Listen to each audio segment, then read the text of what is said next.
Hey guys, how's it going? It's Al. I've got a week 4 recap on Draftkings for you. We're going to take a look back at everything that happened, at least in terms of my content from week 4. We're going to go through my best buys article. We're going to go position by position, player by player, see where I was right, see where I was wrong. Where I was right, was I lucky or unlucky? Was I lucky to be right, or was the process good? And where I was wrong, were we unlucky, or was the process correct, where we were unlucky, or was it wrong? And then we have to make changes to our process. I'm going to go over my head-to-head lineup, my cash game lineup that I posted for this weekend, see the mistakes that I made in that one, what I could have done differently. There were definitely some mistakes in that from me this weekend. It frustrated the hell out of me all day yesterday on Sunday, because I just shouldn't be making those mistakes.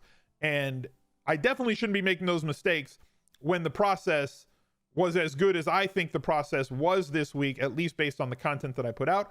We'll go over my 5 picks, how I did in those. We're going to go over the cage match, the head-to-head battle that I record every single Wednesday right here on, I record it right here on twitch.tv. We export that to YouTube. Hopefully you guys watched that video last week with me against Manny Laura. I was 1-0 going into that match. We'll see how I did in that one, and we'll see if we can improve, because we're trying to get better every single day to do what we can to try and win consistently at daily fantasy, as good as we can possibly do every single week. So thank you guys for showing up once again. If you're new to the channel, I appreciate you finding it. If you wouldn't mind, drop a like on this video. We're trying to get 1,000 likes on this video every single week.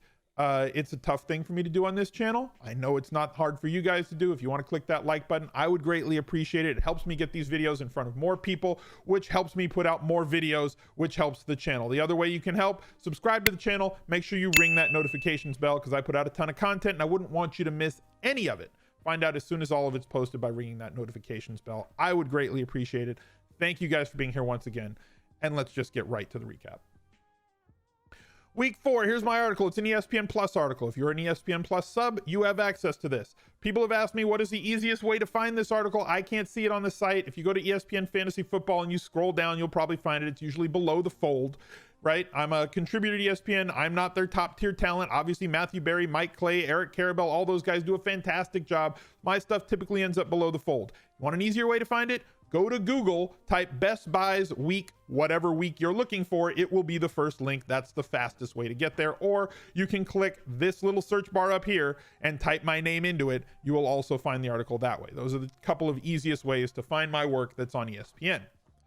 So Best Buys from week 4. Play Patrick Mahomes every week. There's no need for a write-up. That's just going to be there every week. I'm not going to waste column inches and words. I have a 2,000 word cap on this article. Not going to waste words and column inches on Patrick Mahomes, when even on his worst week this year, did not throw a touchdown, had 21 fantasy points. So just play Patrick Mahomes and don't think twice and stack him with whoever you want to stack him with. Deshaun Watson, disappointment here. 21 of 33, 160 yards, 3 rushes for 12 yards and a touchdown. Kind of salvaged it a little bit, but a lot of quarterbacks busted this week. There were very few that really came through. 12.6 points from him. Russ Wilson, also a bit of a disappointment. 14.3 points, 22 of 28 on the day. We've talked about how Russ Wilson does not have that much volume. I thought he'd have more against Arizona. We also spoke about how that volume was going to come back from like the 50 or so attempts he threw the week before. They want him to throw between 25 and 30. They kept him there this week as they were playing from massively ahead. It was like 20-3. They started running the ball a lot with Chris Carson in the second half. And guess what? He didn't fumble, guys. So good job, Chris. Way to go. He did throw a touchdown, 240 yards, 14.3 points. Matthew Stafford, I overreacted to this when we spoke about this on the Anti-Tinkercast, 45 minutes before lock. Every single week, I am live taking questions from subscribers on Twitch all the way up until kickoff. I was heavy on Matthew Stafford. I think I had 15% allocation on Matthew Stafford. I cut that down to like 10% allocation on Matthew Stafford because I overreacted, and I was saying this, I may be overreacting to this injury. Apparently I was. His hip did not look like it bothered him all that much. He took a bunch of hits and just kept bouncing back up. They got some great drugs at the NFL level that as long as there's no structural damage, these guys can play through the pain. He's probably feeling it today. But yesterday, 21 of 34, 291 yards, 3 touchdowns, 24.4 Draftkings points.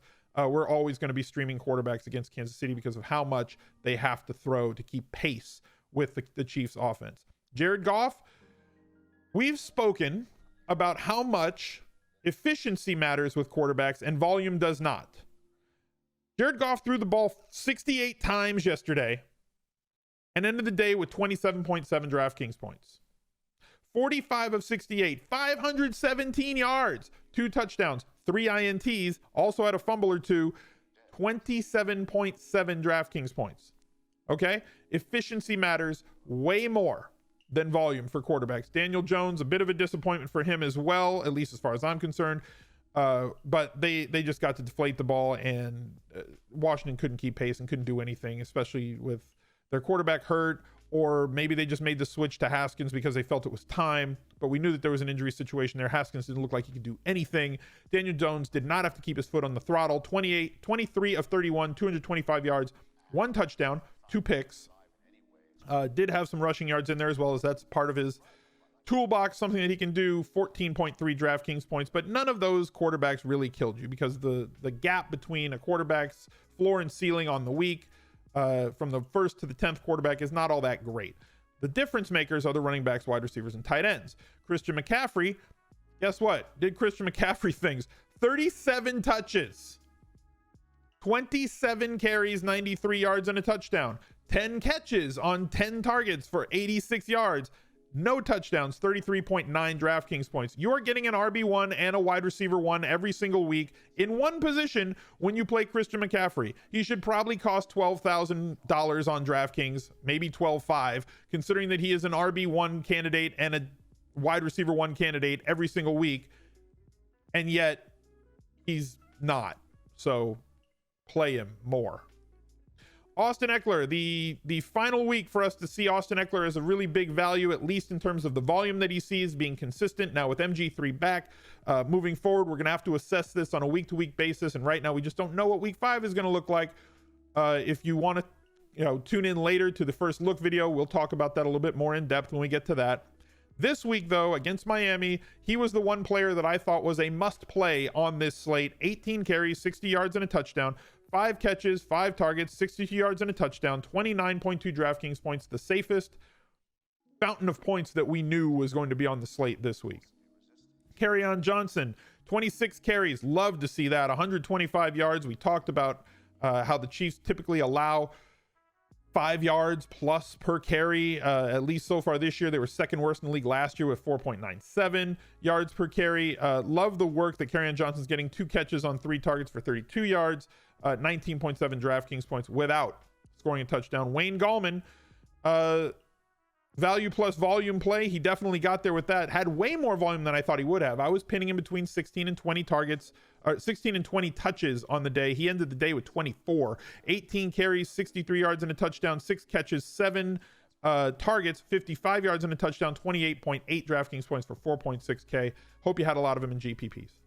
And he wasn't all that highly owned for what he should have been either. So longer story there that we'll get into in a little bit. Cooper Kupp, 29.9 DraftKings points. That volume that the quarterback has may not affect the scoring for the quarterback, but it definitely affects the scoring for his wide receivers, as 45 catches turns into 45 DraftKings points when spread amongst all the pass catchers on the Rams. Cooper Kupp, 9 catches on 15 ridiculous targets, 121 yards and a touchdown, got you the bonus, got into the end zone, 29.9 points. He was an absolute smash. Tyler Lockett did not pay off on his birthday narrative. 4 catches on 4 targets for 55 yards, no touchdowns, 9.1. The F1, Terry McLaurin, sat the game out, did not play with an injury.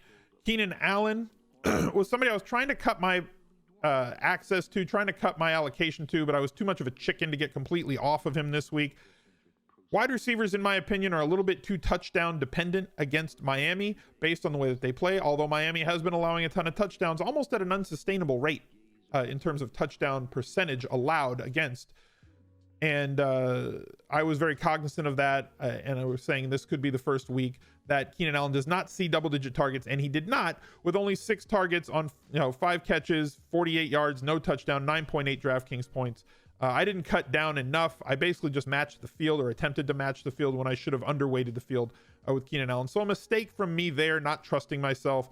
Christian Kirk, This was a disappointment at 5.1K, only 5 targets in a game that they were losing a ton. Very disappointing and very curious, right? I don't think that this is a process mistake. I think that we got unlucky here. 4 catches on 5 targets, 37 yards, 8.3 DraftKings points. Will Fuller, we knew that this was a tournament dart throw. He's going to pay off, and when he pays off, it's going to be big. We were going with volume. We were going with the routes. Deshaun Watson has not been outstanding. Carolina did a very good job. This was a tournament play for me. 3 catches, 6 targets, 23 yards only, which is disappointing. 5.3 DraftKings points. Evan Ingram ran a ton of routes again on the dropbacks for Danny Dimes, but only caught 4 balls on 7 targets. 54 yards, 9.4 points. Will Dissly, people were looking for reasons not to play Will Dissly all week this week, and he just kind of kept doing the things that he had done the previous 2 weeks in this offense. 7 catches, 8 targets, 57 yards, 1 touchdown, 18.7 DraftKings points for 3,600 against the best possible matchup for tight ends in the league. Darren Waller, the Walrus, a glorified wide receiver playing tight end, 12.3 DraftKings points, still has not found the end zone. 8 targets. That's what we're going after all the time, especially at tight end. Guys do not get 8+ targets every single week. They don't run as many routes on their quarterbacks dropbacks as guys like Waller and Ertz and Ingram. That's why we target those players. That's why we pay up to get those tight ends. 7 catches, 8 targets, 53 yards, no touchdown. TJ Hawkinson, Austin Hooper, running a ton of routes last week. Did just fine. I don't have his stats written down here. I skipped him. That's my mistake. Apologies for that. TJ Hawkinson, 3 catches on 3 targets, left the game with an injury as he got his head slammed into the turf. Did score a touchdown to kind of pay off his value, but I think we got lucky here, the fact that he did have a touchdown. He's not running a lot of routes on the dropbacks. He's not being targeted on a ton of those either. Week 1 was what everybody's hanging their hats on with TJ Hawkinson. He's a great talent. I think that he's an outstanding player, but his volume right now is not sustainable based on everything that we're seeing that the stats are telling us. How many routes he's running, how often he's pass blocking, how many targets he's getting, and how often he's being targeted on those routes that he's running. And now he's dealing with a head injury and possibly a shoulder injury. They're not putting him on IR. I definitely think that we got lucky here, and the process might not have been great. I was chasing all those extra throws from Stafford and Kansas City, somebody that we want to target with pass catchers and quarterbacks all the time. So just not a great play there from a volume perspective. Chargers 11 points, Rams 6 points, Panthers 14 points. All 3 defenses did exceptionally well. So seeing as how good most of the plays were in Best Buys this week, I should have done a lot better in cash, and I didn't. I had like a 20 percentile cash game score. The mistake was mine. And I'll own the fact that the mistake was mine, because I'm in a tournament called the King of the Gridiron, and I typically play my cash game lineup in that. For those of you who don't know what the King of the Gridiron is, it's a 5-week cumulative tournament that pays every single week. There's a small percent of the prize pool that goes to the winners, the top in that tournament, the 100-person tournament every single week. But the bulk of the money goes to where you finish over those 5 weeks. You get 100 points if you come in first. You get 1 point if you come in last. I did not perform really well week 1. I performed average in week 2. Week 3, I had a top 93 percentile score, so I picked up like 93 points for that. Going into the final 2 weeks, week 4 and week 5, I knew that I had to make something happen. My lineups are typically a little bit more contrarian than most cash game lineups, but that's like, I play kind of like a leagues lineup. One spot is a little bit more contrarian.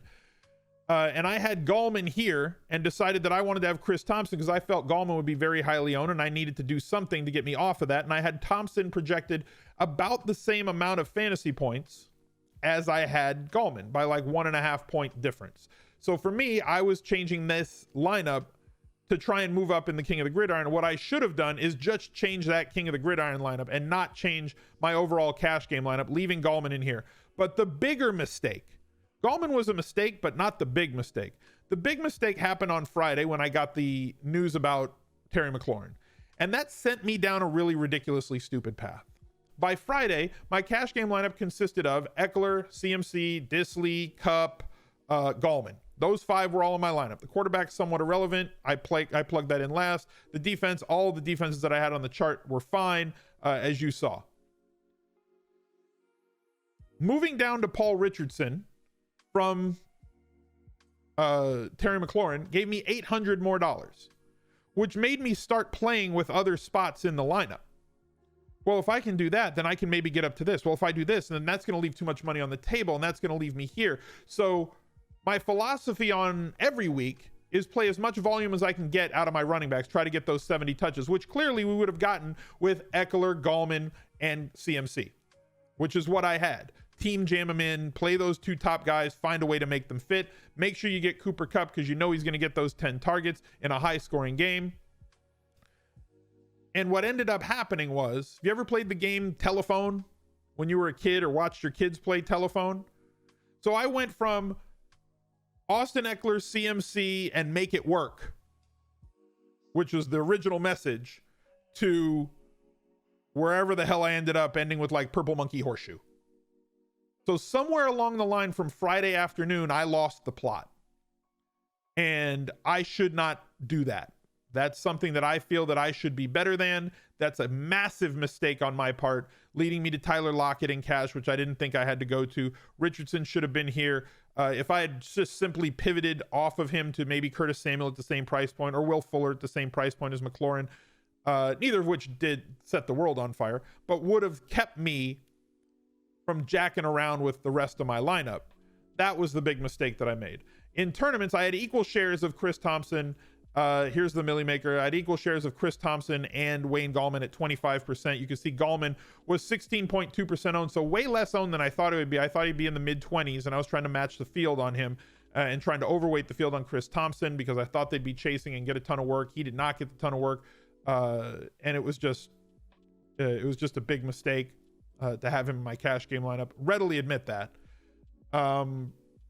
Top lineup in tournaments for me out of my 150 was 189. Usually I'll top over 200, but this was a really low scoring week in the entire tournament. My low scoring lineup on the day, 88 points. As you can see, this lineup: Deshaun Watson, Eckler, Chris Thompson, Allen, Fuller, Watkins, Olsen, Lindsey. We talked about how Lindsey wasn't going to see those 25 touches again that he saw the week before, but it just kind of is what it is. So my mistake led me to a bad cash game lineup. I think I had like a 15 or 20th percentile score. Really bad cash game week for me. Tournaments were right in the range, up 20, down 20, that I consider a normal range if you're playing GPPs. It was a down 20% week for me in GPPs, but that's not important.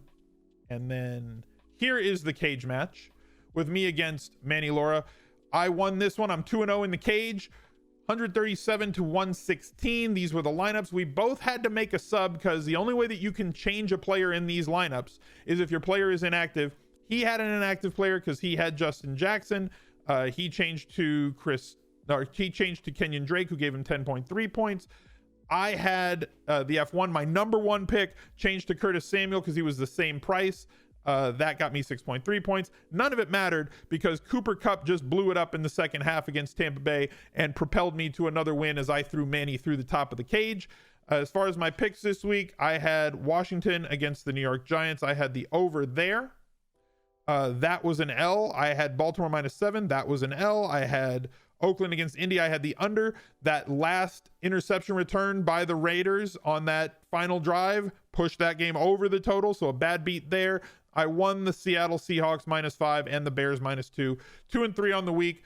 Not that great of a week. And I had the Rams as my eliminator pick as I avoided playing the Chargers on the road against Miami. Should have just streamed every team against Miami. So I'm 3-1 in the eliminator pool. We'll try and get back after it next week and do better in our head-to-head in my decision making. I will try to do better with my 5 picks, and I will definitely try to do better in that eliminator pool. I hope that you guys won. I know that we had a couple of members of the VIP that did exceptionally well this week, and congratulations to those guys. We had one of the members of the Twitch channel take down the tournament on Yahoo. Congratulations to you. We also had a big tournament winner on Showdown on DraftKings last night take down over 100K. So congratulations to you two as well. I hope that you guys crushed it this week. Let's get after it in week 5, and I'll catch up to you later. Bye.